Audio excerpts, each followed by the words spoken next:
আমাদের সবচাইতে দামি সম্পদ, সবচাইতে দামি অ্যাসেট হলো আমাদের সন্তানগণ। আমরা যে সমস্ত সম্পত্তি গড়ে তুলি, জমি জমা টাকা পয়সা, সেগুলো সব আমাদের এই সম্পদের জন্য, অর্থাৎ সন্তানদের জন্যই আমরা করি। অতএব তারাই হলো আমাদের সবচেয়ে মূল্যবান সম্পদ। এই সন্তানদেরকে আপনি যদি হাফেজে কোরআন, আলেমে দিন, আল্লাহ ভীরু, মুত্তাকি, পরহেজগার এবং ভালো মানুষ হিসেবে গড়ে তুলতে চান, তাহলে কয়েকটি বিষয় আপনাকে লক্ষ্য রাখতে হবে। নাম্বার 1, আপনার সন্তানকে ভালো মানুষ হিসেবে গড়ে তুলবার টার্গেট করতে হবে। সে স্কুলে পড়ুক কিংবা মাদ্রাসায় পড়ুক, আপনার টার্গেট হতে হবে, লক্ষ্য হতে হবে যে আমার সন্তানকে আমি মানুষের মতো মানুষ হিসেবে গড়ে তুলব। সে সৎ মানুষ হবে, আর কিছু হোক বা না হোক। সে ডাক্তার ইঞ্জিনিয়ার হতে পারুক বা না পারুক, সে বিসিএস ক্যাডার হতে পারুক বা না পারুক, সে সেনাবাহিনীতে ভালো কোনো অফিসার র্যাঙ্কে চান্স পাক বা না পাক, সে ভালো পরিচিত পপুলার কোনো আলেম বা তুখুল কোনো হাফেজ হতে পারুক বা না পারুক, সে যেন ভালো মানুষ হয়, সে যেন মুত্তাকি হয়, সে যেন পরহেজগার হয়। আমি আমার সন্তানদেরকে সবসময় বলি, তোমাদের পরীক্ষার ফলাফল ভালো হোক সেটা আমি চাই, কিন্তু এর চেয়ে অনেক বেশি চাই তোমার নামাজটা দেখে যেন আমার নয়ন জোড়ায়, তোমার আচরণটা দেখে যেন আমার দিলটা প্রশান্ত হয়। এইটুকু যদি তুমি আমাকে দিতে পারো, তোমার ফলাফল যদি খারাপও হয়, আমার কোনো টেনশন নেই, কোনো দুঃখ নেই, তার জন্য আমার কোনো আফসোস নাই, তোমাকে আমি কিচ্ছু বলবো না। বেশিরভাগ বাবা মা তারা চান তাদের সন্তান যেন দুধে ভাতে থাকুক। এটা কোথায় আছে না, আমার সন্তান যেন থাকে দুধে ভাতে। আপনার সন্তান দুধে ভাতে থাকুক, ভালো উপার্জন করুক, তার ভালো ক্যারিয়ার করুক, এটা আপনি চান, এটা চাওয়াটা দোষের না। কিন্তু এর চাইতে বড় চাওয়া উচিত আমার সন্তানটা যেন সৎ হয়, ভালো মানুষ হয়। কয়জন বাবা, কয়জন অভিভাবক আপনি এই সমাজে দেখাতে পারবেন যেই অভিভাবক তার সন্তানকে বলে, বাবা তুমি অনেক বড় শিক্ষিত হতে পারো আর না পারো, তুমি সৎ মানুষ হবে। বরং উল্টা আমাদের সমাজে দেখি, সন্তানের জন্মের তারিখটা বেশিরভাগ বাবা মা ভুল লেখেন, ইচ্ছাকৃত ভুল না, মিথ্যা লেখেন। কেন? যাতে বেশি দিন চাকরগিরি করতে পারে, বেশি দিন সরকারি বা বিভিন্ন প্রতিষ্ঠানে চাকরগিরি যেন করতে পারে, সেই সুযোগ পাইয়ে দেওয়ার জন্য জীবনের শুরুতে একটা মিথ্যা গেঁথে দেয়। অনেক বাবা মা আছেন যারা বিভিন্ন স্কুলে তাদের সন্তানরা যে পড়াশোনা করে তাদের জন্য নকল কিনে এনে সন্তানদেরকে সার্ভ করে দেন, সাপ্লাই করে দেন। এরকম বাবা মা আছে না? না, এই সমাজে আছে না, শুধু ভরে আছে। অর্থাৎ বাবা মার হাবভাব দ্বারা তারা বোঝাতে চান যে দেখো, আমি নিজে তো টাকার মেশিন, সারাদিন পয়সা ছাড়া আর কিছু চিনি না, অতএব আমার ঘরে জন্ম হয়েছে তোমাকেও টাকার মেশিন হতে হবে বাবা। দিন শেষে বাপ সন্তান সবাই মিলে আমরা টাকার মেশিন হয়ে যাব। দুনিয়া মানি ছাড়ার কিছু বুঝি না। আজ শিক্ষিত সন্তান নিয়ে বাবা মা যতটা সুখে আছেন, এই সমাজে এত শিক্ষিত সন্তান না থাকলেও বাবা মারা অনেক বেশি সুখী ছিলেন, সন্তানরা অনেক বেশি সুখী ছিলেন একটা সময়। শুধু পার্থক্য এইটুকু, তাদের মধ্যে নীতিনৈতিকতা ছিল, এখন নীতিনৈতিকতা নাই। আমি শিক্ষার বিরুদ্ধে বলছি না, শিক্ষা তো আমাদের লাগবেই, কিন্তু শিক্ষার পাশাপাশি যদি নীতিনৈতিকতা না থাকে, তো এই শিক্ষা জাতিকে যতটা উপকার করবে তার চেয়ে বেশি ক্ষতিগ্রস্ত করবে। দেশের উন্নতি যতটা করবে, দুর্নীতি তার চেয়ে বেশি করবে। অতএব একজন আদর্শ অভিভাবক হিসাবে আপনার সন্তানকে যদি আপনি মানুষের মতো মানুষ হিসেবে গড়ে তুলতে চান, আপনার টার্গেট হতে হবে আমার সন্তান দুধে ভাতে থাকুক আর না থাকুক, আমার সন্তান থাকবে সত্যের সাথে, আমার সন্তান থাকবে ন্যায়ের সাথে, আমার সন্তান থাকবে নিষ্ঠার সাথে। আপনার সন্তানকে বলতে হবে, বাবা আশপাশে মানুষের গাড়ি বাড়ি, তাদের সম্পদ, এগুলোর চমক তোমাকে যেন বিভ্রান্ত না করে। তোমার বাবা হিসাবে আমি অসৎ উপার্জন করি নাই, তুমি অসৎ উপার্জন করবে না। এদেশে কিছু আদর্শবান মানুষের বড় বেশি প্রয়োজন। বড় দুর্ভিক্ষ চলছে, প্রতিটা টেবিলে, প্রতিটা অফিসে, প্রতিটা প্রতিষ্ঠানে দুর্নীতিবাজদের এমন মহড়া, এমন মহোৎসব আজ সর্বদা চতুর্দিকে এমনভাবে প্রতিষ্ঠিত হয়েছে যে গোটা জাতি তৃষ্ণার্ত মরুভূমি যেরকম পানির জন্য হাহাকার করে, কিছু সৎ নাগরিকের জন্য গোটা জাতি আজ হাহাকার করছে। আর সেই হাহাকারের সে অভাব নিরূপণ করবার জন্য কিছু ওলামা একরাম নির্লস চেষ্টা চালিয়ে যাচ্ছে। আপনার সন্তানকে ছোটবেলা থেকে শিখাবেন, বাবা আশেপাশে মানুষের অবৈধ উপার্জনের যে চাকচিক্য, এটা দেখে তুমি বিভ্রান্ত হবে না। মনে রাখবে, এই মানুষগুলোর অনেক সম্পদ আছে, পয়সা কড়ি আছে, কিন্তু সে নিজেকে জানে সে একজন আস্ত চোর, সে একজন আস্ত ডাকাত, সে একজন আস্ত দুর্নীতিবাজ, সে একজন আস্ত অসৎ মানুষ, সে একজন খারাপ মানুষ। এই অপরাধ বোধের অদৃশ্য দাহন তাকে জ্বালাতে থাকে। অতএব তুমি তার সেটা দেখবে না। তুমি সততার সাথে চলবে, তোমার ভেতর থেকে একটা আওয়াজ তোমার কাছে আসবে যে আলহামদুলিল্লাহ আমি কোনো অসৎ উপায়ে উপার্জন করি নাই। অতএব আমাদের সন্তানদেরকে মানুষের মতো মানুষ হিসেবে গড়ে তোলবার জন্য প্রথম লক্ষ্য হবে যে তারা ভালো মানুষ হোক। আপনার সন্তান পরীক্ষার হলে যাচ্ছে, কয়জন বাবা মা আছেন যে এই কথা বলতে পারেন যে আমার সন্তানকে বলেছি যে বাবা পরীক্ষার হলে গিয়ে কোনো নকল করবে না, অবৈধ উপায়ে তুমি কোনো কিছু আনসার করার চেষ্টা করবে না, খাতায় কিছু লেখার চেষ্টা করবে না, কারোর কাছ থেকে দেখে দেখে লেখার চেষ্টা করবে না, তুমি যা জানো তা লিখবে, তুমি ফলাফল যাই পাও আমরা অ্যাপ্রিসিয়েট করব। কোথায় সে বাবা মা আজ? বরং উল্টা বাবা মা সন্তানকে খোঁচা মেরে চাপ দিয়ে সন্তানকে ডিপ্রেসড করার হাজার নজির আমাদের সামনে আছে যে কেন তুমি পারো নাই, পাশে বাসার ছেলেটা এত ভালো রেজাল্ট করলো আমি মুখ দেখাতে পারি না, তুমি কেন পারো নাই। এই চাপ দেওয়া মানুষ পাওয়া যায়, কিন্তু সন্তানকে সততার দীক্ষা দেওয়ার মানুষ পাওয়া যায় না। সময়ত উপস্থিতি, আমি আবারও বলছি, আমি আমার সন্তানদেরকে সবসময় বলি আপনাদের সঙ্গে শেয়ার করা যাতে করে আপনাদের কারোর উপকার যেন হয়। আমি সবসময় তাদেরকে বলি, দেখো পরীক্ষা ভালো ফলাফল করতে পারো কি না পারো, তুমি ভালো মানুষ হওয়ার চেষ্টা করো, তোমার অ্যাটিটিউড থেকে আমি সেটা দেখবো, তাতেই আমি হ্যাপি আলহামদুলিল্লাহ। আল্লাহ তাআলা আমাদের সন্তানদেরকে ভালো মানুষ হিসেবে গড়ে তোলবার জন্য আমাদেরকে যোগ্য অভিভাবক হওয়ার তৌফিক দান করুন। তাহলে প্রথম কাজ হলো টার্গেট ঠিক করতে হবে যে আমার সন্তানকে আমি ভালো মানুষ, নেক, মুত্তাকি, পরহেজগার বানাবো, এরপরে অন্য কিছু হবে বা না হবে সেটা পরের বিষয়।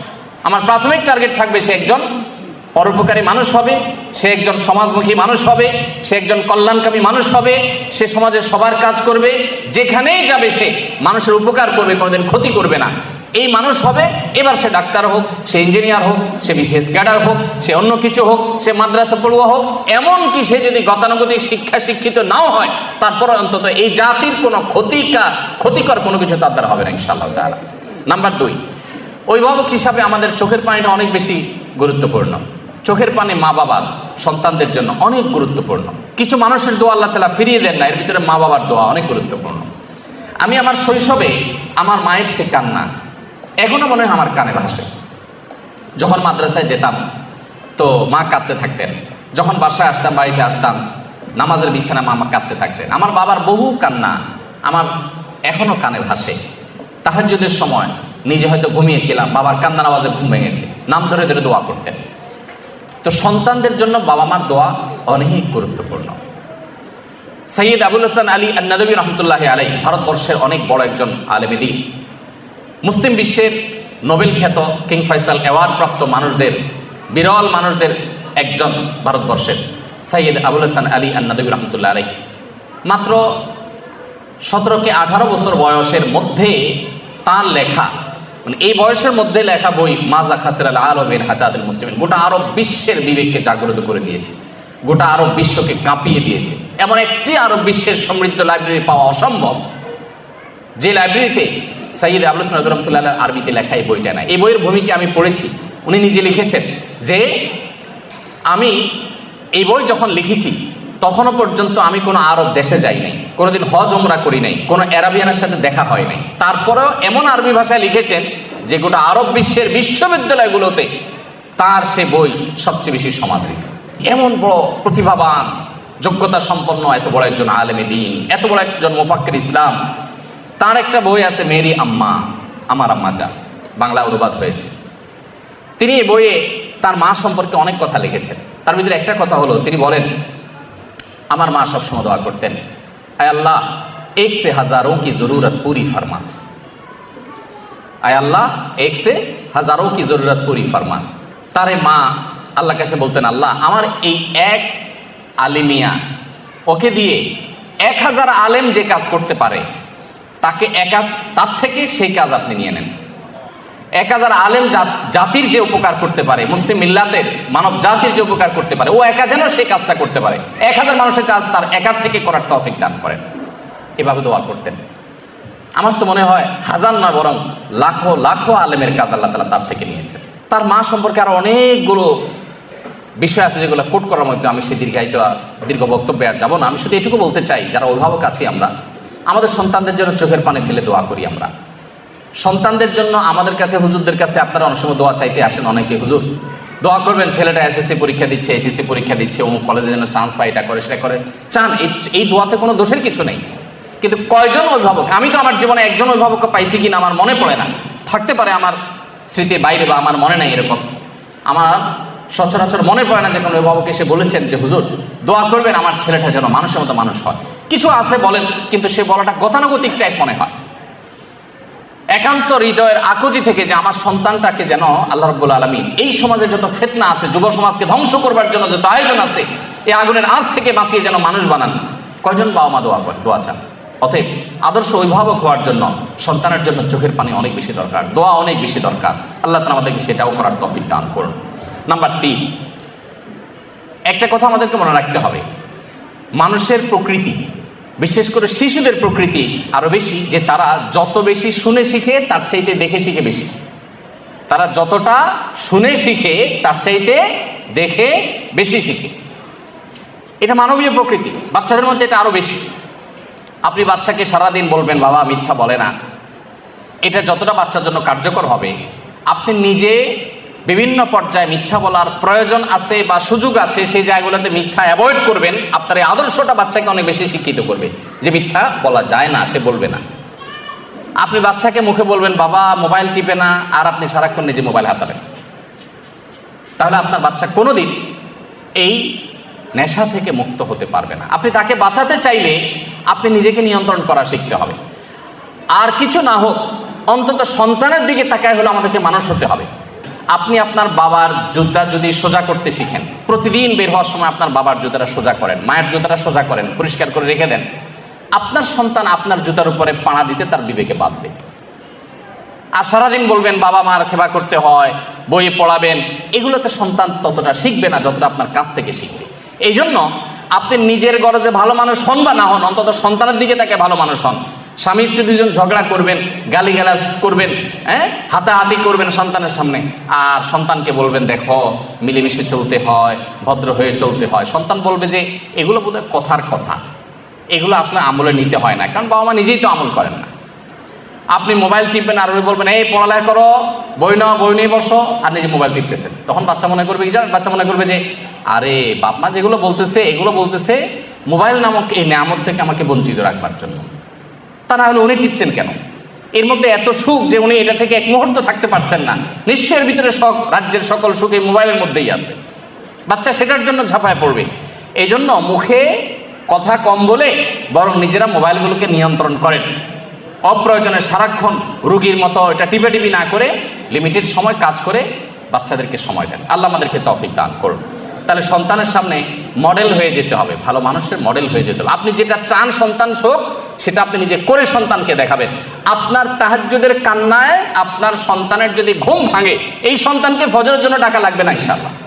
কিন্তু আপনি নিজে যদি কোনো রকম ডুমায় ফজর নামাজ পড়েন, এরপরে বাচ্চাকে ডাই করেন, এটা খুব বেশি কাজে আসবে না। চতুর্থত যে পয়েন্টটি আমি বলতে চাই তা হলো সন্তানদেরকে সময় দিন। আমাদের এখন ব্যাপারটা হয়ে গেছে পরীক্ষার চিন্তা, যে ছাত্রের আর পড়ালেখা করার সুযোগ হয় না সেই ছাত্রের মতো। এটা কথা আছে না যে পরীক্ষার টেনশনে কি পড়ালেখার সুযোগ হয় না। আমাদের এখন সন্তানদের উন্নত উজ্জ্বল ভবিষ্যতের জন্য মা মায়ের কাজ নিয়ে, বাপ বাপের কাজ নিয়ে এত ব্যস্ত যে সন্তানকে সময় দেওয়ার সুযোগ নাই। যে সন্তানের জন্য আপনি এত কিছু উপার্জন করবেন সেই সন্তানকেই আপনি সময় দিচ্ছেন না, তাহলে আপনার চেয়ে বোকার কি হতে পারে? সন্তানদের সময় দিন। আমি নিজে আলহামদুলিল্লাহ অনেক দিন থেকে একটা প্র্যাকটিস শুরু করছি, আপনাদের সাথেও শেয়ার করি, কি আমল করতে পারেন। সেটা হলো যে অফিস টাইমের পর আর মোবাইলে আমি কোনো আপনার অ্যাক্টিভ থাকি না। বেশিরভাগ সময় হয় এরোপ্লেন মোড করে ফেলি, আর নাহলে বন্ধ করে ফেলি, আর নাহলে সাইলেন্ট করে ওটাকে গাড়িতে রেখে, অফিসে রেখে, ডেস্কে রেখে তারপর বাসায়। এবং পুরো সময়টা বাসা যতক্ষণ থাকা হবে ততক্ষণ ফ্যামিলিকে সময় দেওয়া হবে। এটাতে কিছু ক্ষতি হবে, প্রতিষ্ঠানের ক্ষতি হবে, অফিসের ক্ষতি হবে, হোক, তার চাইতে লাভ অনেক বেশি হবে। যারা বিভিন্ন প্রতিষ্ঠান পরিচালনা করেন, অনেক কাজ কাম আছে, প্রথমে একটা বাটন ফোন নিয়ে নেন যে এইটা থেকে এতটা পর্যন্ত বাটন ফোনে আছে, আমার ফোনটা অমুকের কাছে থাকবে, ইমার্জেন্সি কিছু হলে আমাকে জানাবা, আদারওয়াইজ আমি নাই, বাচ্চাদেরকে সময় দিব। বেশিরভাগ বাপ দেখবেন বাসায় ঢুকতে ঢুকতে মোবাইলে কথা বলতে, হ্যাঁ ভাই ঠিক আছে অমুক জায়গায় এতটা মাল পাঠায় দেন, এসব বলতে বলতে ঢুকে।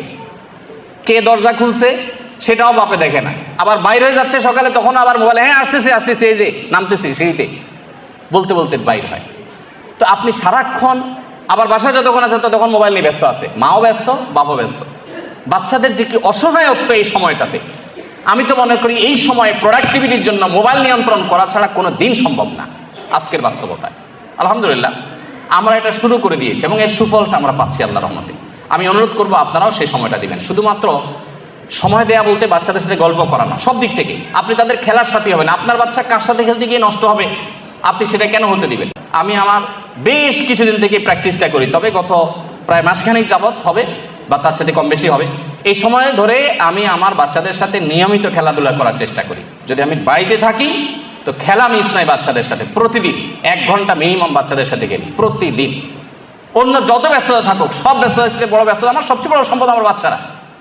অতএব তাদের সাথে আমি খেলার সাথে হব। কোন বাচ্চার সাথে খেলতে গিয়ে সে নষ্ট হবে না হবে আমি সময় দেবো তাদেরকে, এবং তাদের গল্পগুলো আপনি শুনবেন, আপনি নিজে তাদেরকে গল্প বলবেন, তাদের পড়ালেখার সাথী হয়ে যাবেন, মেশার চেষ্টা। বেশিরভাগ বাবা মা সন্তানকে সময় দিতে চান না, টিচারের কাছে দিয়ে রাখেন, আপনার কাজের বুয়ার কাছে দিয়ে রাখেন, অমুকের কাছে দিয়ে রাখেন, তমুকের। মায়েরা তো আজকাল বাচ্চাদেরকে ভালো করে নাস্তাও দিতে রাজি না। আমরা যারা মাদ্রাসা চালাই আমরা জানি, টিফিন দিয়ে দিবেন কি অল টাইমের একটা প্যাকেট ধরাই দিবেন, রেডিমেড কিছু ধরাই দিবেন। আপনার বাচ্চাকে আপনি রেডিমেড এগুলো দিয়ে দিচ্ছেন, আপনি বুড়ো হন এই বাচ্চা আপনাকে বৃদ্ধাশ্রমে পাঠাবে, এরকম অল টাইম ধরাই দিবে। বাচ্চাকে হেলদি কিছু একটু রেডি করে দেন, ভালো কিছু একটু নিজে রান্না করে দেন। মায়েরা আজকাল অলস, ওই রেডিমেড কিছু দিয়া যেতে পারলে বাঁচে। বাপেরা অলস, বাচ্চাকে সময় দিতে রাজি না। সার পড়াক, আপনি নিজে আপনার বাচ্চাকে কদিন পড়ান। এই জন্য বাচ্চাদেরকে সময় দিবেন। সময় না দিলে বাচ্চারা কখনো মানুষ হওয়া এটা সম্ভব না। যত বাচ্চা মানুষ হয়েছে দেখবেন বাবা মা অনেক বেশি তাদেরকে সময় দিয়েছে। 5 নম্বর যে পয়েন্ট আমি বলতে চাই তা হলো হালাল উপার্জন আপনার বাচ্চাকে সৎ মানুষ হতে সাহায্য করবে। আপনি হারাম উপার্জন করবেন, 2 নম্বর কামাই করবেন আর আশা করবেন যে আল্লাহ বেলগাছে তুমি তাল দিয়ে দাও মালিক, মাবুদ। মালিক শুনবেন না, মালিক আপনার বেলগাছে তাল দিবেন না। আপনি তাল গাছে তাল আশা করতে পারেন। চুরিদারির টাকা, 2 নম্বরের টাকা, ঘুষের টাকা, দুর্নীতির টাকা দিয়া সন্তানরে মানুষ করবেন, বড় করবেন, এরপরে যে হুজুরের কাছে দিয়ে হুজুর এরে বড় আলেম, বড় হাফিজ, বুজুর্গ আল্লাহওয়ালা বানাবেন, সম্ভব না। এই জন্য হারাম উপার্জনের কুপ্রভাব সন্তানের উপর অনেক বেশি পড়ে। এই জন্য সন্তানকে মানুষের গড়ে তোলার জন্য হালাল খাবার খাওয়ান। মায়েরা আজকাল ছোট পোলাপানের পেছনে খাবার নিয়ে যে পরিমাণ দৌড়ায়, যে পরিমাণ পাগল করা থাকে, যেখানেই যাবেন মাদের দেখবেন একটাই পেরেশানি, সেটা হলো যে বাটি নিয়ে চামচ নিয়ে বাচ্চার পিছনে পিছনে গুড়গুড় গুড়গুড় করে। কেন? বাচ্চা খায় না। বাচ্চাকে খাওয়ানোর জন্য যত চেষ্টা আপনি করেন, হারাম খানা যেন না খায়, হালালটা যেন খায়, সেই চেষ্টা যদি তার সিকি ভাগও করতেন, এক একটা আল্লাহর ওলি এমনি হয়ে যেত। এই জন্য আমার সন্তানের পেটে কোনো হারাম যেন না ঢুকে, সেই চেষ্টা আমাদেরকে করতে হবে। 6 নম্বর যে পয়েন্টের কথা বলতে চাই তা হলো তাদেরকে ভালো পরিবেশ দিতে হবে। বেশিরভাগ সন্তান নষ্ট হয় পরিবেশের কারণে। সেই পরিবেশটা শিক্ষা প্রতিষ্ঠান হতে পারে। যে শিক্ষা প্রতিষ্ঠানে বাচ্চা ভালো, আমি আমার বাচ্চাকে মনিটর করব যে বাচ্চার প্রোগ্রেস কি, সে সেখান থেকে ভালো হচ্ছে না খারাপ হচ্ছে, তাকে ভালো পরিবেশ দিতে হবে। যেই প্রতিষ্ঠানে ছেলেরা ভালো, ওস্তাদরা ভালো, শিক্ষকরা ভালো, তাদের আমল ভালো, তরবিয়ত ভালো, এগুলো মনিটর করতে হয়, সেখানে আমার বাচ্চাকে দেব। যে প্রতিষ্ঠানে যায় শিক্ষার সাথে কুশিক্ষা শিখে আসে, সেখানে আমার বাচ্চা দিব না। তাকে ভালো পরিবেশ, কারণ সে নষ্ট হবে ভালো খারাপ পরিবেশে গিয়ে। একটা পচা আলু যদি আপনি 1 বস্তা ভালো আলুর পাশে রেখে দেন, দেখবেন আশপাশে 2টা প্রথম পচবে, এরপরে 4টা পচবে, পচতে পুরো বস্তা পচে শেষ হয়ে যাবে। খারাপ জিনিসের প্রভাব এত বেশি। অতএব আপনার বাচ্চা, আপনি যে ফ্যামিলির সাথে বন্ধুত্ব থাকবে, বন্ডিং থাকবে, আসা যাওয়া থাকবে, আপনি দেখবেন সে ফ্যামিলি বাচ্চাগুলো কি করে। ওইগুলো গেমে আসক্ত, ওইগুলা কার্টুন দেখার রুগী, তো আপনি নিশ্চিত থাকেন আপনার বাচ্চার ভিতরে কুপ্রভাব আসবেই আসবে। আপনি সেই ফ্যামিলি বাচ্চার সাথে মিশবেন যারা এই গেম, কার্টুন আর এই সমস্ত আজেবাজে জিনিসে আসক্ত নয়। আজকাল যত বাচ্চা কাচ্চা আছে দেখবেন বেশিরভাগই আমার কাছে অসুস্থ মনে হয়। অসুস্থ মনে করেন বাসায় কোনো মেহমান আসছে, দেখবেন চিপিচিপোলা পানি এরকম ঠুস ঠুস করে শুধুমাত্র গুলি দেখায়, কারণ সারাদিন সে কার্টুনে কি দেখে, এইসব দেখে। সব বাচ্চা দেখবেন, বেশিরভাগ বাচ্চা দেখবেন ক্রেজি হয়ে উঠতেছে, তাই না? খুব জেদি হয়ে উঠতেছে। মা বাবা আবার গর্ব করে বলে বাচ্চাটা অনেক রাগী, মানে মনে হচ্ছে যে উনি অনেক গর্ববোধ করতেছে এটার কারণে। বাচ্চা যে অসুস্থ এটা জানেই না। আমরা আমাদের শৈশবে যেসব বাচ্চা কাচ্চা দেখছি এখনো মনে পড়ে। আমাদের বয়সের যারা আছেন, আরো সিনিয়র যারা আছেন তারা জানেন, বাচ্চা বেশিরভাগ ওই যে ভেদা মাছের মতো ছিল, চুপচাপ থাকে, এরকম বাচ্চাদেরকে বেশিরভাগ দেখা যাইত। বেশি ক্ষুধা লেগে গেছে, ব্যথা পাইছে, একটু কামতো টানতো। আর এখন পোলাপান 1.5 বছর 1 বছর থেকে পোলাপান দেখা যায় এমন ক্রেজি যে চুন থেকে নুন করছে তো সব ভাঙচুর শুরু করে দেয়, তাই না? কারণ সারাদিন কার্টুনে এবং সারাদিন ভিডিও গেমসে সে ওইগুলোই দেখে, মার কাট ছাড়ার কিছু নেই। তো বাচ্চার মধ্যে এগুলোর কুপ্রভাব পড়ে। আপনার বাচ্চাকে ভালো মানুষ হিসেবে গড়ে তোলবার জন্য পরিবেশটা অনেক গুরুত্বপূর্ণ, যে সে কোন পরিবেশ পাচ্ছে। এই জন্য আপনি সেই ফ্যামিলির সাথে বন্ধুত্ব করবেন যে ফ্যামিলি বাচ্চা থেকে আপনার বাচ্চা ভালো কিছু শিখবে। আমি ব্যক্তিগতভাবে খুঁজে যে সেরকম ফ্যামিলি বাইর করি, মাশাআল্লাহ ফ্যামিলি বাচ্চারা খুব ভালো, বাপ মাগুলো খুব ভালো, তাহলে তাদের বাসায় যেতে হবে, তাদেরকে বাসায় দাওয়াত দিয়ে আনতে হবে, তাদের সাথে সম্পর্ক তৈরি করতে হবে, তাহলে আমার বাচ্চারা ভালো কিছু শিখবে। এই চেষ্টা আপনার মধ্যে থাকতে হবে, তাদেরকে ভালো পরিবেশ দিতে হবে। 7 নম্বর এবং সর্বশেষ পয়েন্ট যেটি বলতে চাই তা হলো, বাচ্চাদেরকে বিশেষ করে তারা যখন একটু বড় হতে শিখবে, আল্লাহ বেরো মুত্তাকি পরহেজগারদের সোহবতে, তাদের মজলিসে, তাদের বৈঠকে, তাদের দার্সে, তাদের প্রোগ্রামগুলোতে নিয়ে যাবেন, তাদের সাথে কথা বলাবেন। এগুলোর প্রভাব, ইতিবাচক প্রভাব বাচ্চার মধ্যে পড়ে। আল্লাহ তাআলা আমাদের সবাইকে সুসন্তানের বাবা মা হওয়ার তৌফিক দান করুন। আমাদের সন্তানদেরকে, আমাদের পুরো পরিবারের সমস্ত সদস্যদেরকে আল্লাহ তাআলা মুত্তাকিদের ইমাম হওয়ার তৌফিক দান করুন। আমাদের সন্তানদেরকে আমাদের নয়ন জোড়ানোর মতো সন্তান হওয়ার তৌফিক দান করুন। মা বাবা হিসাবে আমাদেরকে আদর্শ মা বাবা হওয়ার তৌফিক দান করুন। আজ সৎ মানুষের যে দুর্ভিক্ষ চলছে, যে অভাব চলছে, মুত্তাকি পরহেজগার মানুষের যে খরা চলছে, এই খরা কাটাবার জন্য আমাদেরকে সংকল্প করতে হবে, সিরিয়াস হতে হবে, সব দিক থেকে আমাদেরকে নড়ে চড়ে বসতে হবে। আল্লাহ তাআলা আমাদের সবাইকে সেই তৌফিক দান করুন। ভাইরা আমার, সময়ত ভাইরা বোনেরা আমার, যদি আপনার সন্তানকে মানুষের মতো মানুষ হিসেবে গড়ে তুলতে পারেন, আপনার এই পরিবার উপভোগ্য হবে, চরম উপভোগ্য হবে, দুনিয়াটা জান্নাতে পরিণত হবে। যখন আপনার সন্তানটা দেখবেন যে মায়ের সামনে মাথাটা উঁচু করে কথা বলতে লাজ বোধ হয়, লজ্জা বোধ হয়, যখন দেখবেন বাবা কোনো কথা বললে ফিরে আরেকটা কথা বলার মতো সাহস হয় না, এই সন্তানকে এখন ঘরে ঘরে আছে? আরে ঘরে ঘরে তো দেখা দূরের কথা, গোটা সমাজে খুঁজে এরকম একটা সন্তান পাওয়া যায় না। বেশিরভাগ দেখবেন বেয়াদব, উগ্র, উচ্ছৃঙ্খল, এবং কোনো শিক্ষা নাই, নীতি নাই, নৈতিকতা নাই, আদর্শ নাই, নষ্ট এবং নষ্টের ছড়াছড়ি চতুর্দিকে। কোথায় সে সন্তান? যে সন্তান মায়ের বাবার আগে হাঁটবে না, যে সন্তান মায়ের আগে কথা বলবে না, বিনয় থাকবে। এরকম সন্তান যদি থাকে, আপনার সন্তান অনেক বড় অফিসার না হোক, আপনার সন্তান অনেক পয়সা কামাই না করুক, অনেক বড় পদের অধিকারী না হোক, আপনার সন্তান যাই হোক না কেন, যদি এরকম সন্তান আপনাকে আল্লাহ তাআলা দেন, তো আপনি দেখবেন আপনার পরিবারটা, আপনার জীবনটা জান্নাতি জীবন হয়ে গেছে। আল্লাহ তাআলা আমাদের সবাইকে, আমাদের সন্তানদেরকে মুত্তাকি পরহেজগার ভালো মানুষ হিসেবে গড়ে তোলবার সংকল্প প্রতিটি ঘরে ঘরে করার তৌফিক দান করুন, এবং তার জন্য যা যা করণীয় আছে সেই করণীয়গুলো আল্লাহ তাআলা আমাদের সবাইকে করার তৌফিক দান করুন। মনে রাখবেন, সন্তান যদি অমানুষ হয় তার ডিসক্রেডিট আপনার, সন্তান যদি মানুষ হয় তার ক্রেডিটও আপনার। সন্তান ভালো কিছু হয়েছে সেটা যেরকম আপনার অর্জন, সন্তান খারাপ কিছু হয়েছে সেটা আপনারই ত্রুটি। অতএব সন্তানের মধ্যে কোনো ত্রুটি দেখলে চিন্তা করতে থাকুন, আমার ঘাপলাটা কোন জায়গায়, আমার ঝামেলাটা কোন জায়গায়, যার কারণে সন্তানের মধ্যে এই খারাপ দিকটা আমি দেখতে পাচ্ছি। আল্লাহ তাআলা আমাদের সবাইকে আদর্শ বাবা মা হওয়ার তৌফিক দান করুন। আমরা যদি আদর্শ বাবা মা হই, তাহলে আমরা আদর্শ জেনারেশন পাবো। আদর্শ জেনারেশন যদি পাই, তো আদর্শ দেশ এবং আদর্শ সমাজ গড়ে উঠবে। আল্লাহ আমাকে, আপনাকে, আমাদের সবাইকে সেগুলো করার তৌফিক দান করুন। জাযাকুমুল্লাহু খাইরা ওয়া আখিরু দাওয়ানা আলহামদুলিল্লাহি রাব্বিল আলামিন। আসসালামু আলাইকুম।